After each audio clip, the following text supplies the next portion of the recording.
I'm not sure if I'm Lawrence Lyon on behalf of I think it's on behalf of my parents, I'm Lawrence Lyon, but on behalf of the Dryden Republican Committee, I'm glad that you've joined us. Our chair, Jim Crawford, who would otherwise be standing here, I'm sure, is sick with the usual. And our vice chair, Bruno Schickel, is out of town.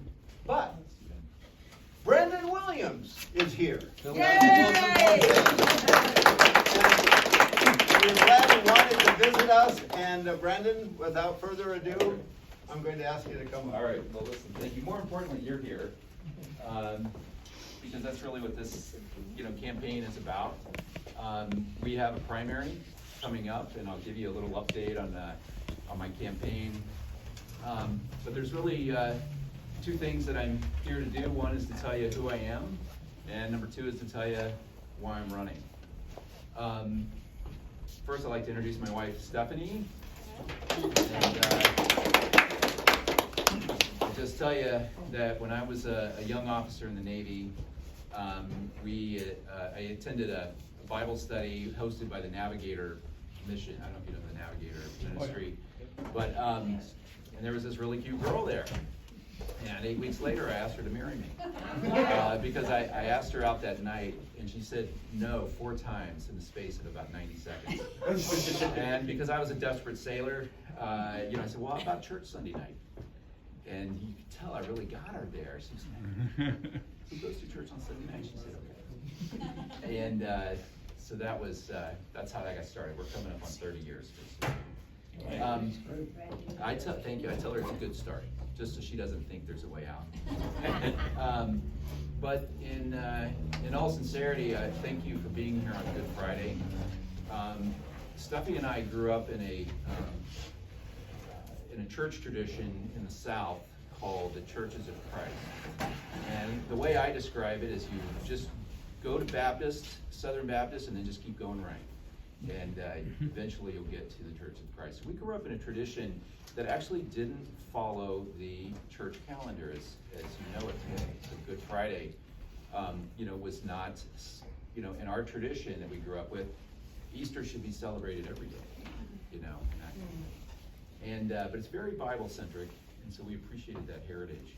But as in our marriage, as we've gone on and attended really a Presbyterian church, more recently an Anglican church, the church calendar actually has become a part of our life. And so for you to take time out of, on Good Friday to be here is very meaningful. Whether you're observant or not, it is maybe not always thought of as a time to attend a political event. But very much of my reason to be in this race is very much like a call, and is driven very much of a sense of obligation that comes out of my personal faith. And so I do appreciate you being here, and also for Passover that starts. I know that the guy that runs my social media, he and his family will be observing that all week. So anyway, thank you for being here. Brandon? Yes, Nancy. I just want to ask, can everyone hear Brandon well enough? Sure. Is everybody okay? Because I have louder volumes, believe me. If you could just turn No it up a problem. little bit, I want everybody to be able to hear what you have to say. Yeah. When we got married at Fort Sill, Oklahoma in 1992. I was a Navy ensign, and her dad was the assistant base commander as a full colonel. And they asked, this is still tell jokes about this, they asked, do you, Brandon, take? And I said in this very loud, commanding voice, I do. And you could hear the whole room kind of erupt in laughter. So Nancy, I have that loud voice, and I know when to use it. These are all true stories. But let me tell you a little bit about myself. I grew up in Dallas, Texas, and I like to say that I'm pro-life by faith and pro-Second Amendment by birth. And I'll let you piece that together, because in Texas you actually have to have a handgun to get a driver's license. That's not widely known. Of course, that's not true, but it feels that way, in a practical sense. So I come by my conservative roots naturally. I went to college out on the West Coast at a conservative Christian school called Pepperdine. I was a student body president there. And as I was getting close to graduating, I just had this sense of needing to serve, a calling to serve. It's actually very similar to what I've experienced and why I'm in this race. And so I did a lot of research about different parts of the military and decided to enlist. I'll tell you more about the story, but enlist in the Navy's nuclear submarine program. They have a officer ascension program called NUPOC, Nuclear Propulsion Officer Candidate, and somehow I qualified for this. You actually interview with, familiar with Admiral Rickover, you actually interview with the 4-star Admiral. By the time I was there, Rickover was already gone. But you interview with the 4-star Admiral for every officer that's allowed into the program. And I don't know what his judgment's like, but he let me in. And I spent the next, not quite 6 years in the nuclear submarine program of the Navy. During that time, of course, Stephanie and I met, and I reported to my submarine, the USS Georgia, in Bangor, Washington. USS Georgia is a Trident-class submarine. It is tasked with strategic deterrence, and I made 6 patrols, strategic deterrence patrols on the Georgia. First, I was the electrical officer, and then I was the strategic missile officer. All the officers on our submarines are trained as nuclear engineers. One of my primary jobs there was to oversee the operation of the nuclear reactor and the steam plant, the power generation, and the mechanical parts. But my administrative duty was, was as the strategic missile officer. So I was responsible for 24 Trident-1 C4 missiles, and was in the chain of command for the release of nuclear weapons. That's a lot of responsibility, particularly to put in young people, but it was a wonderful experience. I got out of the Navy. I went to business school. I got an MBA at the Wharton School down in Philadelphia, and from there, for the last 20 years, I've had an entrepreneurial career, essentially. It's all been in business. I worked for Citibank in New York City for a couple years. I worked in technology, software startups, and I started my own companies. And for anybody that's been a small business owner or an entrepreneur, they only tell glamorous stories about that life. But anybody that's done that, knows that, you could be an overnight success, but it takes 10 years or more.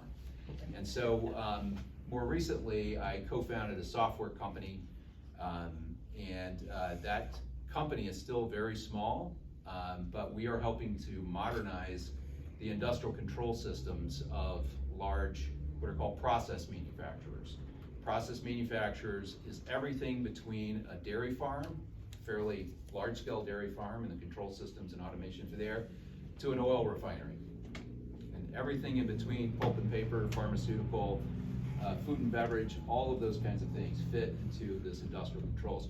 There's a reason I'm telling you my resume, because I am interviewing for a job, and I am asking you to hire me, okay?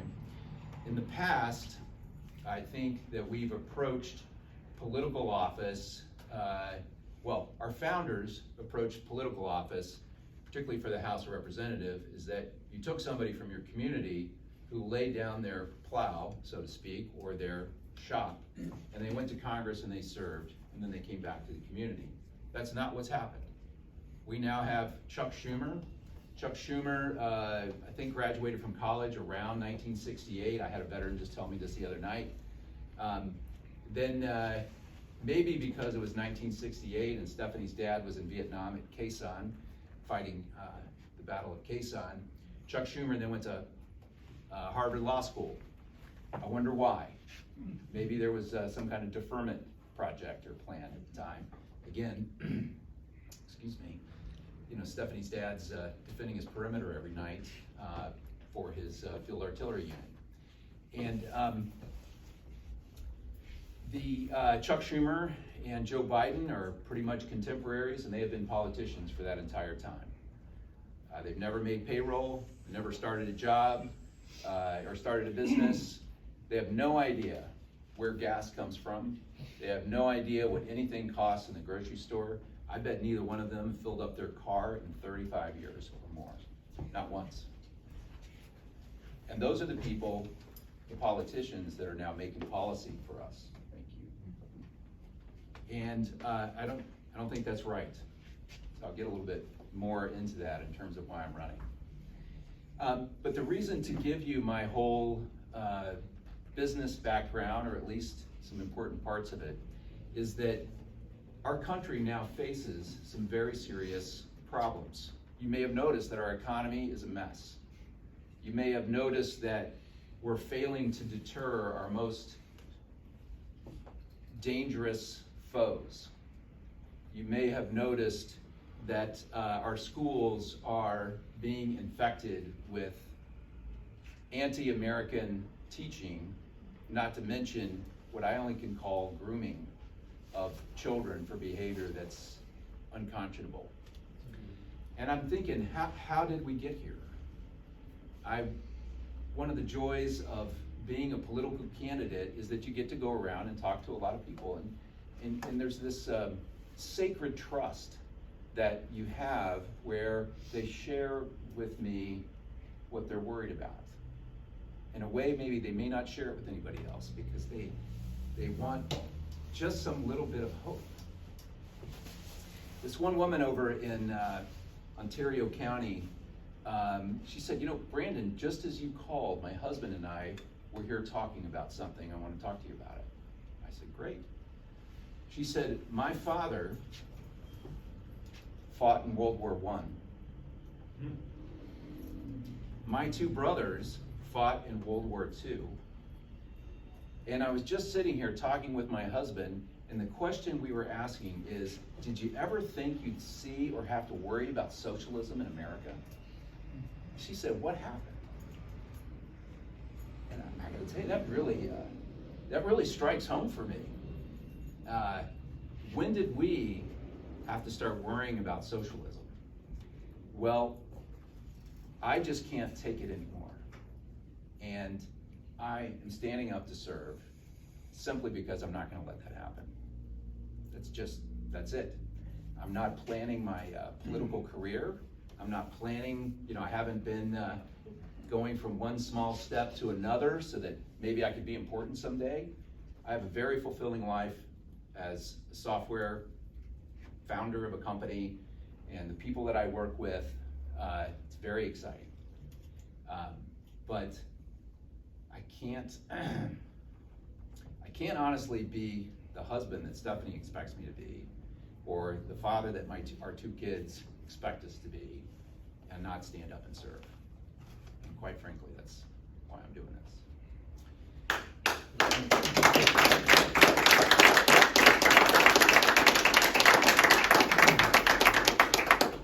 Stephanie and I, as I told you, she was an Army brat. As she likes to say, those are her words. And if any of you have been in the military, she also likes to remind me that her father was in the military and I was just in the Navy. Okay? And believe me, let me tell you another truth, is that when you're a Navy ensign and you marry the colonel's daughter, that she actually gets that rank. It's how that happens. And I say that because, first of all, I adore her. But secondly, is that this means a lot to her. This means a lot to her family. This means a lot to her heritage, for us to stand up and do what's right. So we moved to this area. We've lived on both coasts. We lived in Seattle. I was with the Navy outside of Seattle. We moved back there to work with a startup. We've lived in New York City. We've lived in Silicon Valley for several years when I started my software company. So we've lived in places that have a lot of this wokeness, even going back. Our kids were in a school in Seattle, and our daughter in the second grade was getting in trouble at school. And then she started to be bullied by her teacher for being a Christian. And there was no recourse. There was literally, you couldn't stand up and say, hey, that's not right,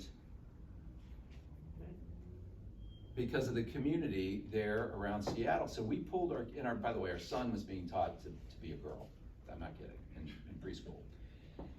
And we decided to pull them out of school, and we just said, look, we don't know what we're gonna do, but Stephanie offered to homeschool them. And we always laugh because we said we didn't know we were those kind of people. But we ended up homeschooling our 2 kids. Our daughter is a professional artist, and her son's a junior in aerospace engineering at Georgia Tech. And it really bothers them when they brought home their SAT scores or their ACT scores, and I gave Stephanie a high five. Good job, well done. But in terms of protecting our children, we know what it means to protect our children, and that was a huge sacrifice that Stephanie made, honestly. And but this is long before the term woke was even a thing, but it was already in the water in Seattle, and you can see what's happened in Seattle and Portland. So we're very familiar with how the other side lives. We haven't lived in isolation. We haven't isolated ourselves from what the world is like. Even on the submarine, I was the Protestant lay leader. I led the church services on our submarine. And we've always been both in the world and of the world, in a sense, is that we are meant to do what we can, while we're here. And so that is what's driven us. I keep coming back to it. We bought a farm between Skinny Atlas and Auburn in 2008. We built a home and moved there in 2010. We had a vision to start a specialty foods farm in addition to our other entrepreneurial things.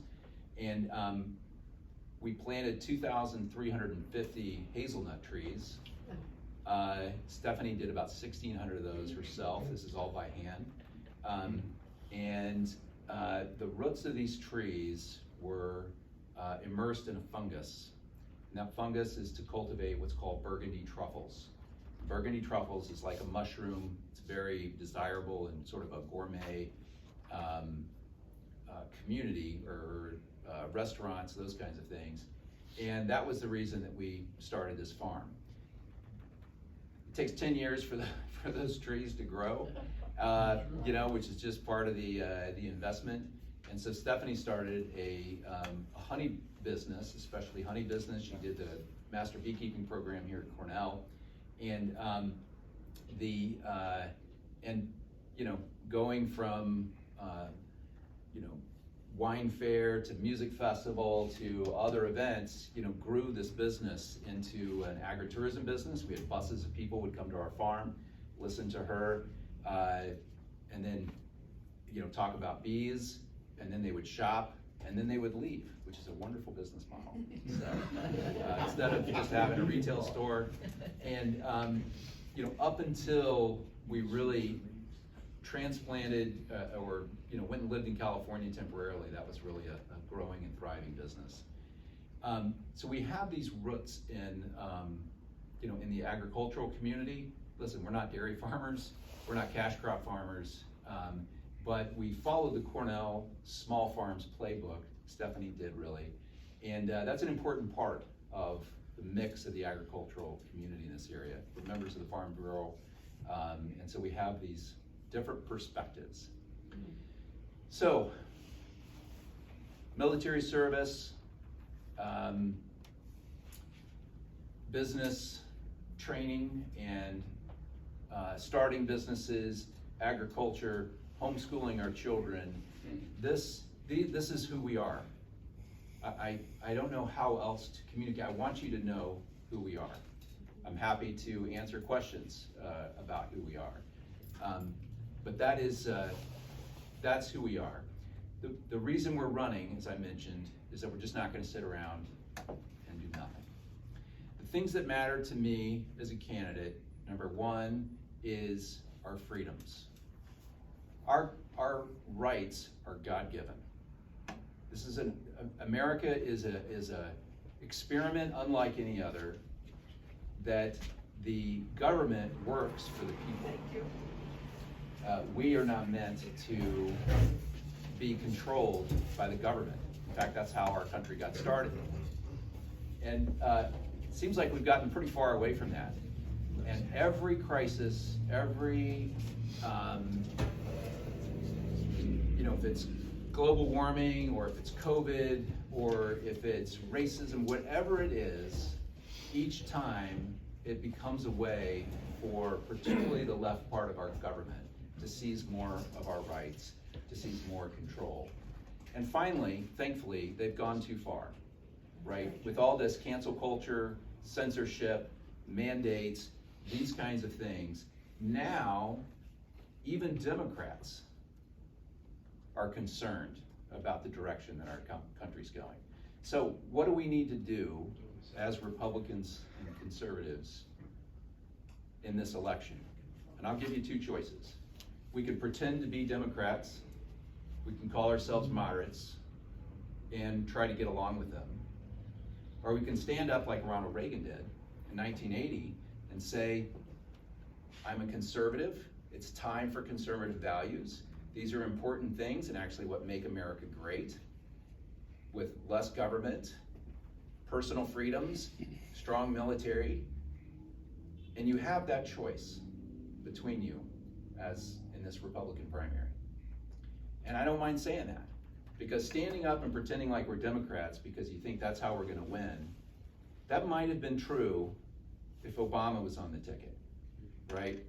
Where that was in the water. That was just what people thought and felt. Maybe that's why John Katko had success. I've never met him. But that's not where we are today, right? The left has now shown itself. They're taking control of our financial institutions like the Federal Reserve and a lot of the regulatory agencies around our financial system. They have taken control of our schools. You know, why are there mask mandates for second graders? Because they want to train them to be controlled. They want that this is the most vulnerable part of our society, and they want to control them. That is the reason. It's certainly not to protect the children, and it's harming their development. So why are they doing that? It's because that's how the left works. That's how the left thinks. You know, things like teaching wokeness classes in our military instead of focusing on military preparedness. Do you think China's not watching that? You know, that these really sensitive guys out there that, you know, are more afraid of being called a racist than they are the fear of the enemy. These things make no sense. Even people in the middle, even Democrats now say, look, this is crazy. The left is crazy. And so I think we just gotta stand up and say, look, these are conservative values. First Amendment makes a lot of sense when you're trying to figure out what your medical policy should be for handling a, I don't know, let's call it a virus or you know, this pandemic, right? But that's not what the left does. They censor, they figure out the message they want that gives them control, and then they stop the conversation. And that is, that's not what this country's about. And so I think it's a wonderful time to come out and say, I'm a conservative, First Amendment and the Constitution matter, and it should matter to you. If you're gonna defund the police, let me defend my home. A lot of people will stand up and say, I'm pro Second Amendment, I'm a politician, and I'm really here for sportsmen's rights. I grew up in Texas, I grew up hunting. You know, I'm not an avid hunter, I'll just tell you. I enjoy hunting, I hunt every year. I'm not, you know, a diehard hunter. But as I like to say, in our home, late at night, we have a dress code. And if you come visit our home, particularly uninvited, late at night, you better be wearing Kevlar, because it's the only thing, it's the only thing that you're gonna wish that you'd been wearing. And the reason I say it that way is because that's what the Second Amendment is about for me, right? And I don't, you know, I'm not a knuckle-dragging hillbilly, right? I'm as educated as anybody, and I'll tell you that's really important to me. And that's why it's in our Constitution. And that's what the Second Amendment means. So don't try to whitewash this with, you know, I've been, you know, I'm a sportsman and I'm here to protect hunters' rights. I'm here to protect my family and my home. So that's what the Second Amendment means. And by the way, if you defunded the police and 911's 12, 15, 18 minutes away, it's a long time. It's a long time. So I think there's a lot of, I think this is a unique time in our history that just like in 1980, we can stand up and assert conservative principles. You know, it's great to talk about, you know, the Green New Deal and, you know, this great future that we're gonna have with free energy. That's really wonderful. I happen to be a nuclear engineer. I actually happen to have thousands of hours learning, studying the operation, the theory, the construction of a nuclear power plant. I actually know where electricity comes from. I have a lot of depth on that. And I can tell you that the green policies are ruinous. They will destroy our economy. This whole thing, in a similar vein, my company is working with, I said, the process automation and the process industries. The biggest ones is the oil and gas industry. ExxonMobil has been a client of ours. We're in a organization, industry organization led by ExxonMobil. That's what I've immersed myself in the last 4 years. I'm not here doing their bidding, but I know where gasoline comes from. I know where gas products come from. I know where the costs are in a high level sense, in that there's no reason we should be paying $5 or $4 a gallon gasoline. This whole thing about, you know, how does a politician solve these problems? Okay, well, they don't know where oil and they don't know where gasoline comes from, so you can just wipe away the whole industry because they don't know it. So they say we're gonna do two things. We're gonna cut the gas tax. By the way, that's money that's not going to our infrastructure. And number two, we're gonna release free oil, as if there's such a thing, you know, out of our oil reserves, which is the first thing I would do if I had, you know, let's say a land war with a major nuclear power like Russia happening right now, right? Sure, we should get rid of our oil reserves. That makes perfect sense. No, it doesn't. It doesn't. Where oil comes from, and I'm gonna be a little bit nerdy here just because I'm in the business, where oil comes from is in 3 stages. The industry calls it upstream, midstream, and downstream. It's not hard. Upstream is where the oil comes up out of the ground. That's the extraction. That's offshore, or oil sands, or fracking, or wherever it is, oil and gas comes up out of the ground. Very little of it is processed. Just some of the natural gas is processed on site. Everything else has to move to a process industry. Midstream is transportation, right? That is pipelines. Keystone XL, why do you think that was canceled? Because they're trying to destroy this whole industry. And so midstream is pipelines and transportation. Downstream is refineries, right? Oil goes in, different products come out. Diesel, gasoline, high octane, kerosene, all of these products come out literally in that order pretty much, vertically out of the distillation process and the refining process. Same thing for gas, is a different process, but it's, you know, similar. Do you know what it takes to get a refinery permitted in the United States today? It is almost impossible, okay? Now, why are those things true? Why is it hard to get permits to drill?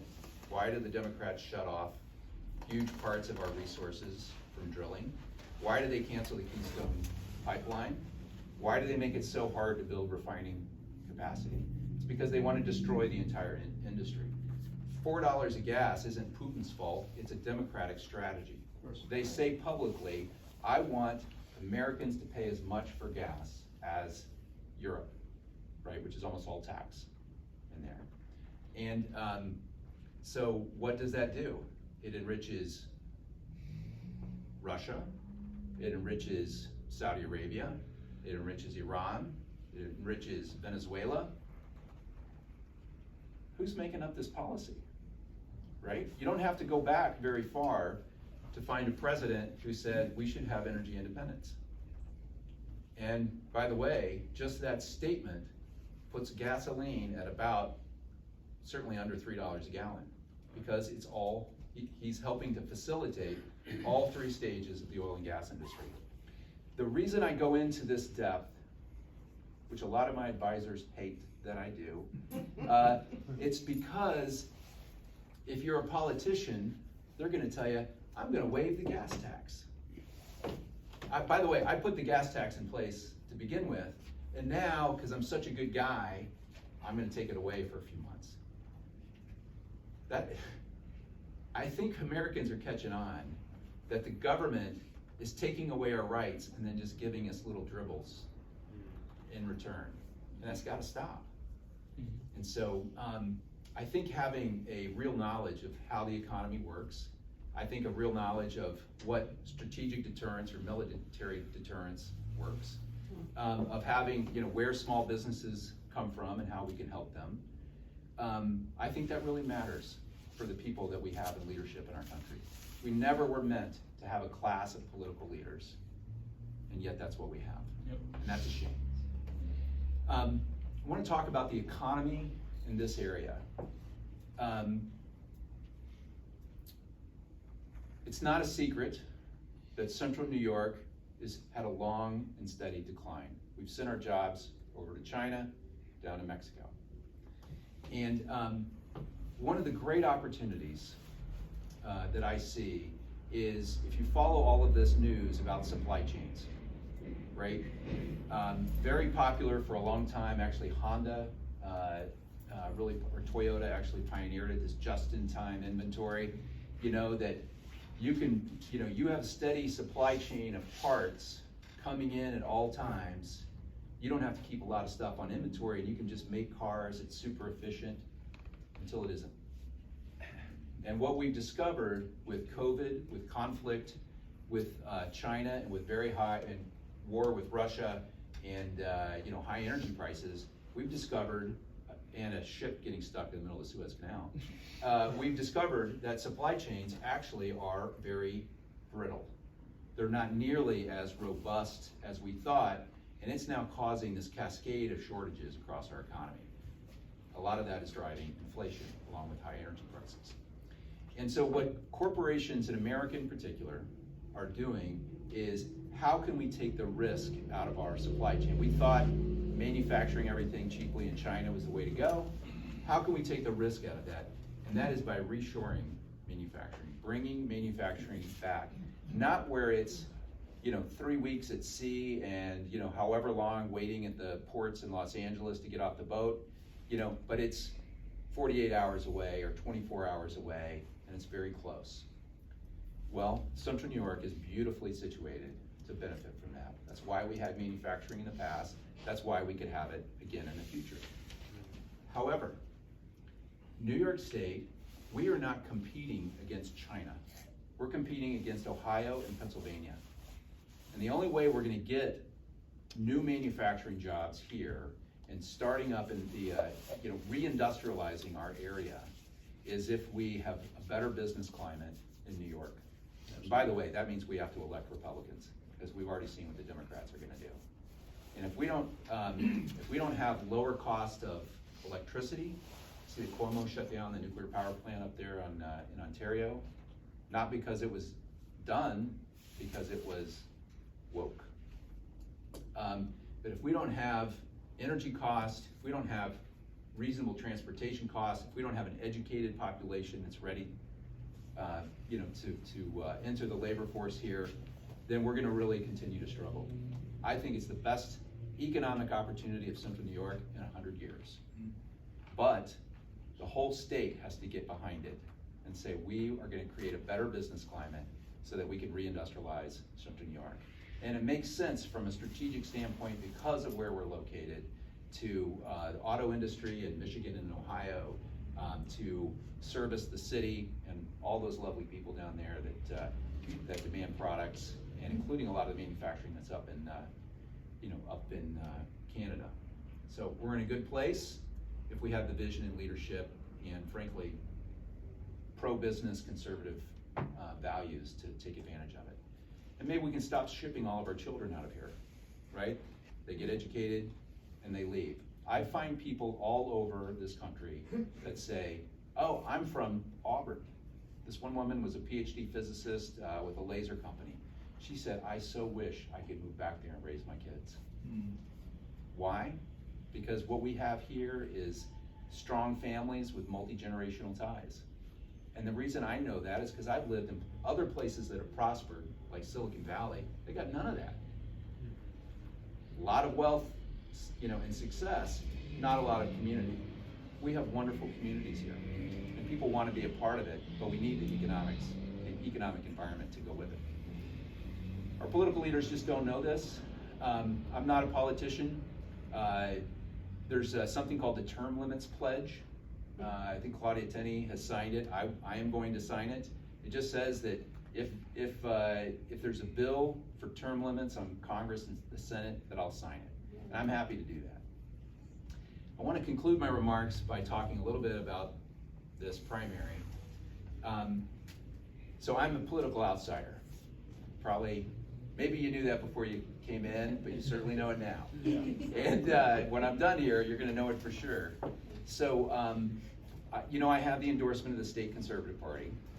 They were really the first to embrace me when at the beginning of February when I stood up to enter the election. And I really appreciate that. But the Republican Party, as I've gone around and started this campaign, it became pretty clear that they'd already made their choice. And I've had several people come up to me, one in particular in a next door county. She said, "Brandon, there's not going to be a primary, is there?" I said, "Why? Did Mike drop out of the race?" She said, "No, I thought you would." And I said, I was actually really hurt. I said, why did you say that? There's a few things that have been said along those lines. One is, it's not your turn. So my reply is, as far as I'm concerned, my turn started 32 years ago when I volunteered to serve in the Navy. And if anybody's been in line longer than 32 years, I'm happy to have a conversation about it. But I'm standing up to serve now, just like I did then. So don't tell me it's not my turn. Second thing they said is, if you get out nicely, you might have a political future in this area. And I said, I don't want a political future in this area. I'm not in this race to build a political future. I'm happy to sign a term limit comment. I'm happy to pledge whatever makes sense for term limits for myself or anybody else. Because I'm not in this to build a political career. I'm concerned about our country, and this is what I'm going to do.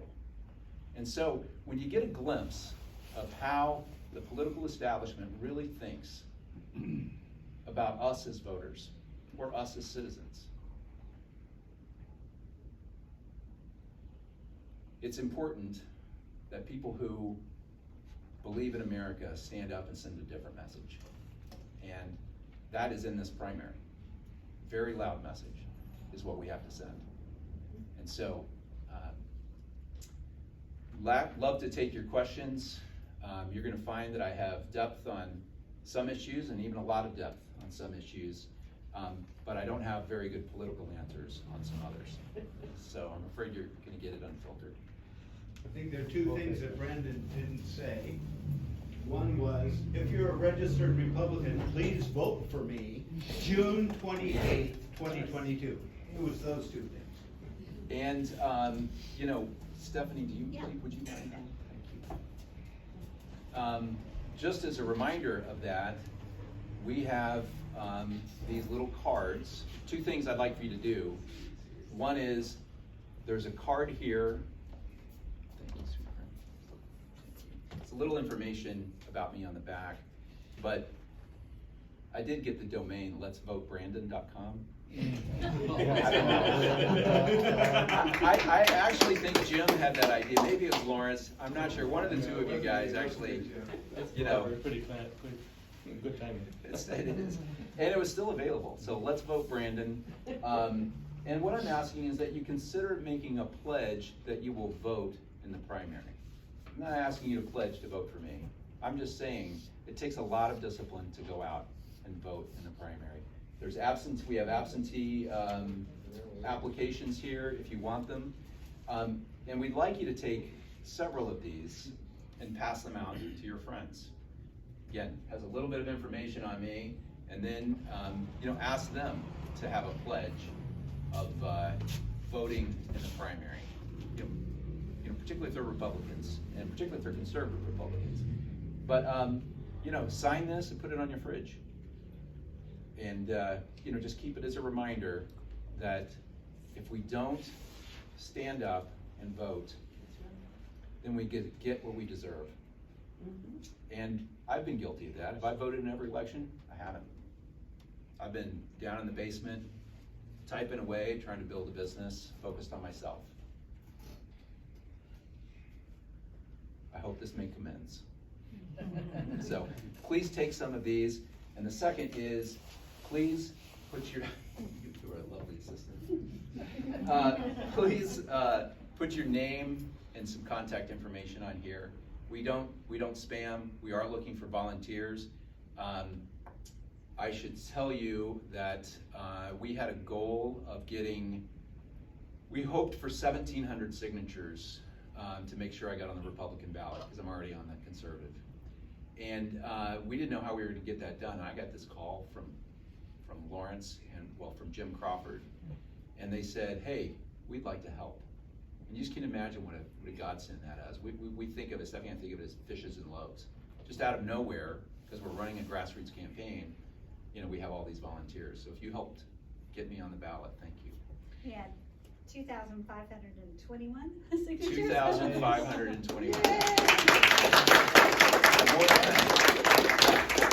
More than we can ask or imagine, and she did about 230 or so. So, you know, when she realized she couldn't do them all herself, like those trees, you know, we knew we needed help, and we actually have done a really good job of building a grassroots organization. We would love to be in contact with you. It doesn't commit you to anything. If you want to be taken off our list, we're happy to oblige with that. But I'd really like to stay in touch. We need volunteers. We're going to go door to door. We're going to run a professional campaign, and we have campaign consultants. The other thing that nobody else knows is I filed my campaign paperwork on February 23rd. I had two objectives. One is to get enough signatures on the GOP ballot, which we did, and the other was I needed to raise more than $100,000. And I just filed my FEC report today. In the campaign, we raised $105,000 out of my personal network, so very little. I'm not asking you guys for money tonight. You can, by the way, if you want. But those days are coming, and then we raised another $12,000 into another. It's a PAC that is just how these things go. So we raised $117,000 in 5 weeks, and I can tell you for at least 2 of those 5 weeks, I was out of my mind trying to figure out how we were going to get these petitions done. And so a lot of people have responded to our message. I raised almost all of that money out of the state. So you might hear maybe that's a bad thing, I don't know.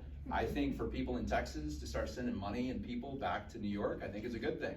And I was happy to go to people who've known me my whole life and say, you know who I am, I know you don't live in this district, but we gotta do something different. And they certainly responded with very generous donations. So anyway, I just want to give you the picture of who I am as a candidate, where we stand in this. I'm certain that everything that I say is not lovely or perfect or to your liking, but I just want you to know who I am and what I stand for. Pretty darn close. Well, let's vote for Brandon.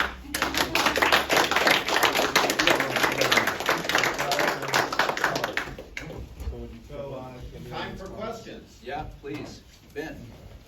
Yeah, for what you were saying about working across the aisle and whatnot, and I agree with a lot of the points you're making about things that need to change. Among the things that I'm concerned about is a lot of us have watched Congress for decades now, and nothing gets done. Nothing gets done. I heard your comments about socialism and this and that.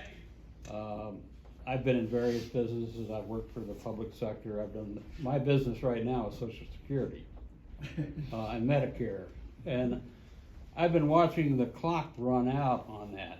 down in Congress. It's, Yep. Ike Moynihan and maybe it was back during Reagan or something, they got together and fixed stuff. Yep. They got something done. Yep. Listening to you, I'm a little concerned, that required working across the aisle. And that's the way Congress got the stuff done, and I'm not even sure where you stand on Social Security, whether you consider that socialism or not. But maybe just let me know whether or not you think you'd be able to do anything, and if so, what do you think you're thinking about doing down there? Well, I think a lot of Congress actually likes not being able to do anything. And they like what I call the grievance wars, right? That we're caught in this, Nancy Pelosi has 3 horns and, Donald Trump is the Antichrist.